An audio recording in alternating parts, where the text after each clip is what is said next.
Bum, bum, bum, bum, bum, bum, bum, bum, bum, bum, bum, bum, bum. Hey, everybody. Come on in here. Hello, Kitten. Hello, Martin. Somebody named Jesus or Jesus, I can't tell. And Nicholas, and the rest of you. Well, it's good to see you. It's been a long weekend. It's time for morning coffee with Scott Adams. And hey, Garrett, grab your mug, your vessel, your container, filled with your favorite beverage. I think coffee is a good choice. Your mileage may vary. It's time for the simultaneous sip.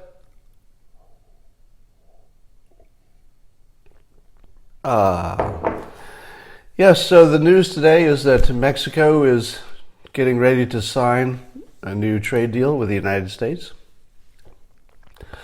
And do you know what happens when Mexico signs a trade deal with the United States? Well, then we start negotiating with Canada. And do you know what happens when Canada signs a trade agreement with the United States? Well, then we've got two trade agreements done. And the dominoes will start to fall. Pump, pump, pump, pump, pump, pump. Hello, November. What's the biggest thing people are worried about in terms of the economy? Trade agreements. What happens when they start coming in? And people start signing them, and they do look maybe a little bit better than they looked before. Now, I don't know what this Mexican trade agreement will look like, but I wonder if it will be the kind of thing, I just wonder, just maybe, I wonder if the Mexican trade deal will be the kind of thing that Trump supporters say is a big win, and Trump critics say, oh my God, look what he ruined. He ruined another agreement. I've got a feeling it's going to be one of those things where everybody can see whatever they want to see. But I'm going to think that it's more win than not win. And that when the dominoes start falling, China might be the last domino, but it will get embarrassing to China if they're the only ones that can't make a deal. Think about it. Think about the impact of the prior deals on future deals, because it's all connected in our minds. If China and everybody else is holding out, well, it's easier to hold out if everybody's holding out. But as soon as the friendlier deals get signed, then China is going to start getting isolated. There'll just be a few people holding out. And then what happens when the world is looking at this situation and sees that everybody can sign a deal with the United States except China? What's wrong, China? China, why can't you sign a deal with the United States? So it should make an impact to get these other deals signed first. Now you're seeing some chatter out of North Korea about the fact that Pompeo canceled his trip because there wasn't enough progress. And it looks like they've come down to sort of a who goes first situation. Now, you have to be a little careful about the reporting out of that part of the world, because you never really know if you're getting the real story. But if it's true that the obstacle right now is that both sides are waiting for the other side to make a big move, sort of a big first move, that feels like something that could get solved. It doesn't feel like something that can't get solved. Now, if I had more details, I might be able to suggest a way to get past that. But I don't quite know what the variables are that are in play right now. So let me tell you, now that you're all here, let me tell you my John McCain story. So it's a good day to tell a good John McCain story. So it was 2006, maybe? And I think it was 2006. And I was on a trip, the biggest, longest trip I think I've taken anywhere outside the country. And I was in a tiny little island in the Pacific called Turtle Island. Now, Turtle Island, you can only get there by, a rickety old seaplane, and it's a very exclusive little island. It's where they filmed the movie Blue Lagoon. Just a little bit of historical note. And I think there might have been only 15 guests staying at the island that week, something like that, 15 or 20. And I think there were about maybe 30 employees on the island. So there were more people working on the island than there were guests. And everybody had their own little bungalow, and it was sort of a special place. So one day, my ex and I were in a little golf cart sort of a thing that they used on the island to transport you from one side of the island to the other side. And the Fijian gentleman who was driving, I'm thinking he was in his late 30s or something. So it's a Fijian local man, and he's driving my ex and I across the island as they did to transport people there. And he's making conversation, and he says, "So, are you following, the elections or whatever was happening in the politics?" And at the time, I wasn't really following them, but I made some conversation. And then just out of nowhere, this Fijian driver of this cart says, "Do you know John McCain?" And it was a funny way that he put it, "Do you know him?" And I thought, no, don't know him. But, I'm watching politics, blah, blah, blah. And he goes on to tell me that he knows John McCain. So I'm literally in the middle of the Pacific on Turtle Island. And one of these Fijian employees is saying, "Oh yeah, John McCain and his wife, they vacation here all the time."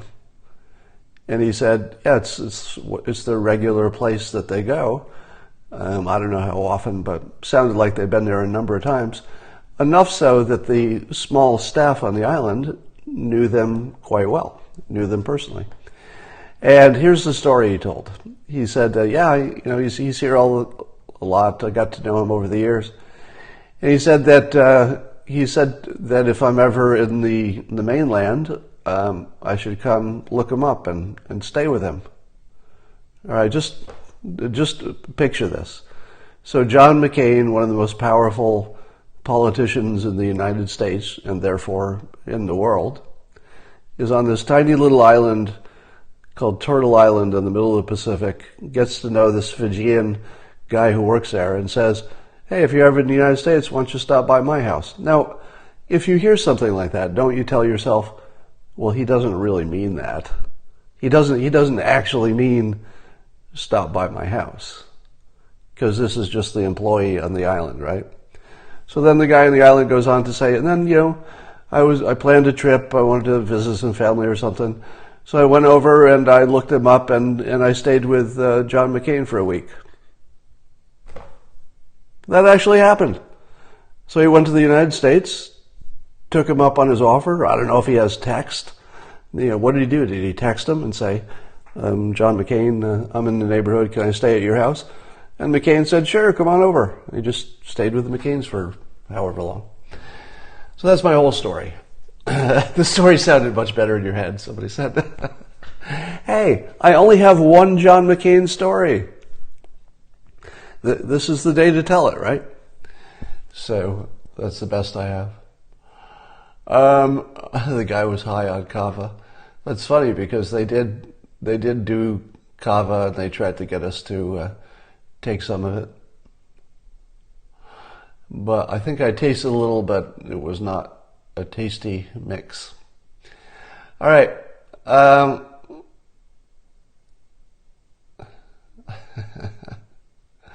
Somebody else has a John McCain story? So there's a headline here on CNN Politics, or CNN, the site, and it said, I forget where it is, but the headline said something like, McCain and Hillary Clinton, some time ago, years ago, they had a drinking contest in some Eastern European country. So it's a famous story in which they claim they had a drinking contest of doing shots of vodka. And, the way the story goes is that Hillary won the contest. They did 4 shots of vodka each, and then they just sort of gave up. She didn't really win, but they declared her the winner. It was in Estonia, somebody's saying. And the title of the article said, what does this tell you about, what does it tell you that John McCain and Hillary had a drinking contest? And I thought to myself, oh, it tells me that how happy we are, or should be, that we have a president who doesn't drink. That's where my mind went to immediately. I was like, oh wow, I see where you're going with this. How great it is to have a leader who's in charge of the nuclear weapons who doesn't drink anything.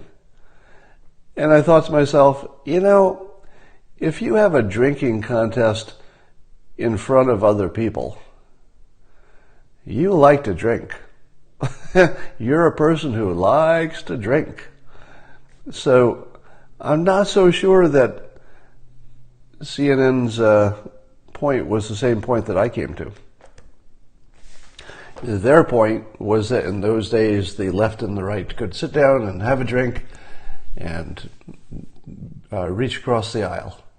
And I think that was true, and that's a good point too, but all I heard was 2 leaders who drank too much. So that's the filter I put on it. Drunk politics. Do I think Cindy McCain will be appointed to the office? I don't know how that works.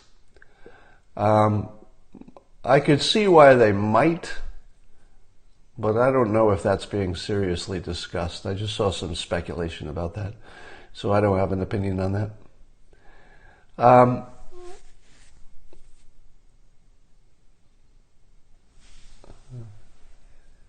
Both 36. What? Interview Clay Travis of Fox Sports. Why him in particular? He's interesting. Am I going to see Comey in Walnut Creek with Dana? No, I don't know what that's all about. But the answer is no.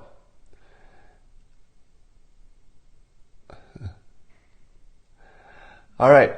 So I noticed that Adam Schiff, who is famous for being a critic of President Trump, is saying that he doesn't see at this point grounds for impeachment.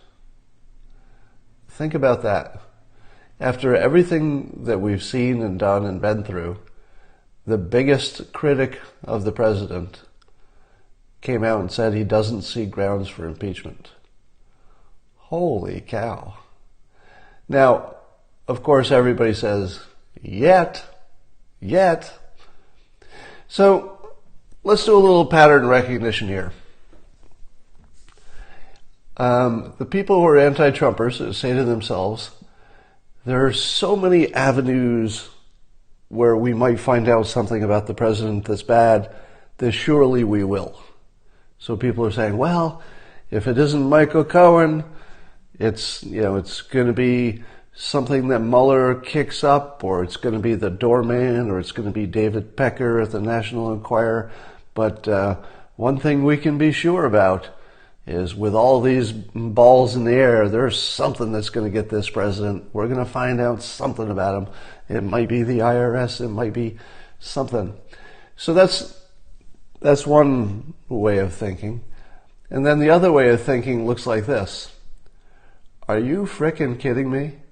You haven't found anything yet? As hard as everybody has been looking for something, the best we have is some payments to an old girlfriend, which was already baked into the election, because we kind of knew people knew what they were voting for, right? Nobody was really surprised by any of this stuff. So, somebody says, you're being a rube. Well, maybe you should wait till I get to the point. So the point is this. Which of those patterns is more predictive? The fact that there are so many avenues that something might be discovered, does that tell you, well, with all that going on, something will be? Or are you looking at it and saying, with all that looking, after 3 years, all of that looking, and we've got basically nothing? Doesn't that tell you there's nothing there? If you can look that hard and not find anything, that kind of tells you there's not much there to find. So which of those is a more predictive pattern? We don't know. But here's what I will tell you. The people who look at the pattern and then say, therefore I know what's going to happen, they haven't been right yet. So here's how I look at it. I look at it that we're basically at scratch. That what we can predict about the future of this president in terms of things that might be kicked up that are problematic, probably just the same as any president at this point. You know, if you had said to me on day one of Trump's presidency, if you said on day one, do you think if people look as hard as they can for 2 years, do you think they'll find anything bad? I would have said, well, I hope not, but if you look hard enough, you could probably find something with any rich person. So I would have said, just the fact that he's a billionaire with lots of businesses, there's probably something there. But 2 years and pretty much nothing? That surprised me. I think we may be exhausting this line of attack.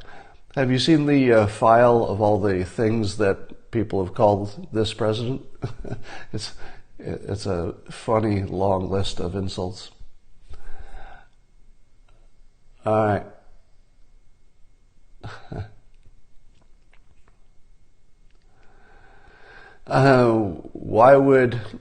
Let's talk about, so there's somebody named Lionel, I don't really know who he is, who has something to do with the Q phenomenon, who was photographed with the president in the Oval Office. And people say, how could that be anything but confirmation that Q is real? And the answer is, easily. I think most of you know that I also got photographed with the president in the Oval Office.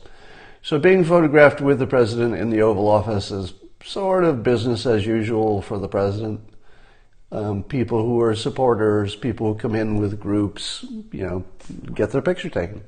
So it's just sort of routine.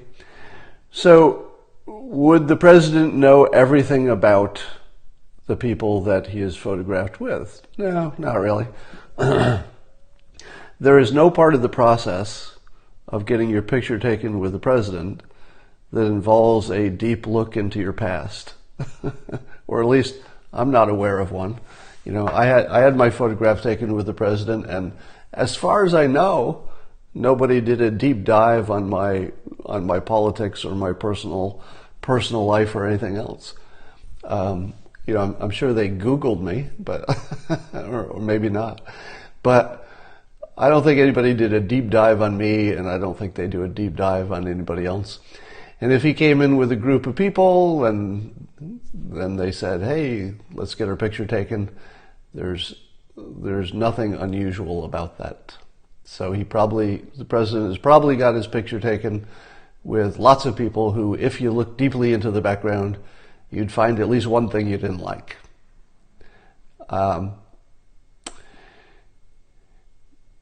the other interesting thing, speaking of that, so people ask me, well, why wouldn't the president disavow Q if it's not real, or why would he be seen with a Q supporter if it's not real? And the answer is, look at his pattern. The president's pattern is pretty clear. He tends to be supportive of his supporters, and he goes hard against his critics. The only exceptions are the racists. So when asked about the racists, he disavows them. So I think that's the only exception that I can think of. But other than white supremacists, who he disavows about once a week, while people tell him he doesn't disavow them. I think he just always supports his supporters and he always goes hard against his critics. In other words, he's a politician. It's not the worst thing in the world.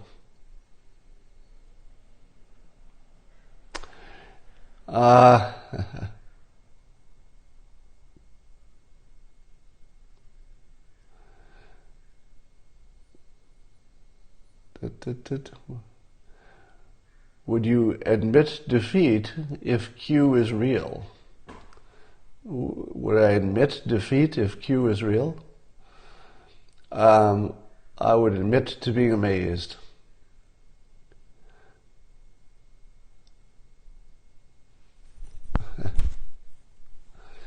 All right. Trying to see if there's anything else we need to talk about. It's going to be a strange news period because the John McCain stuff will push everything off of the page.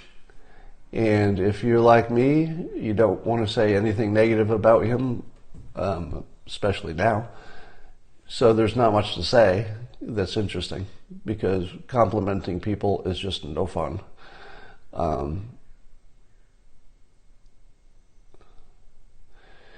So Q says there are 45,000 sealed indictments.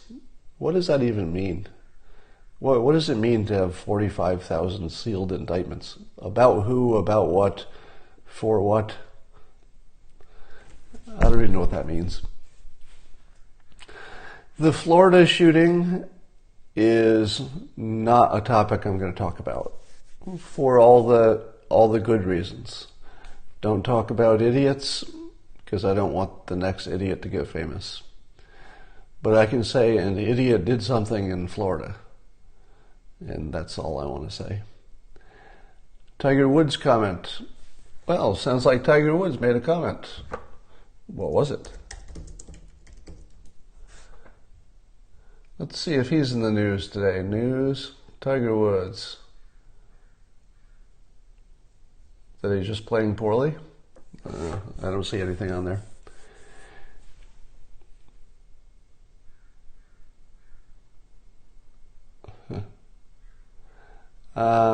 He wouldn't slam the President of the United States, is that it?